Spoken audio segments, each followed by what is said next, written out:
आणि महिलांसाठी पहिल्यांदाच महाराष्ट्र अभिमानास्पद गोष्ट आहे. शेवटी महिलांवरती सहनशीलता असेल, सहानुभूतीची शक्ती असेल, संवेदनशीलता असेल, महिलांमध्ये जास्त असते.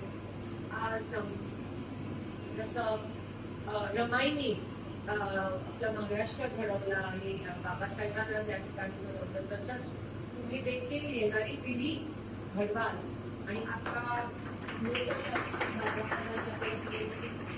संविधान असेल, बुद्ध भगवानांनी दिलेला जो संदेश आहे त्या देशासाठी नाही पण या जगासाठी आत्ताच्या घडी एवढा महत्वाचा आहे. कारण सगळीकडे आपल्याला युद्धाची टांगती तलवार आपल्या डोक्यावर असताना शांततेचा संदेश सगळीकडे जाणं आणि सर्व धर्म समभावचा संदेश सगळीकडे जाणं हे महत्वाचं आहे. आणि ह्या प्रशिक्षणाच्या माध्यमातून तुम्ही पुढच्या पिढीला हा संदेश द्याल अशी आशा मी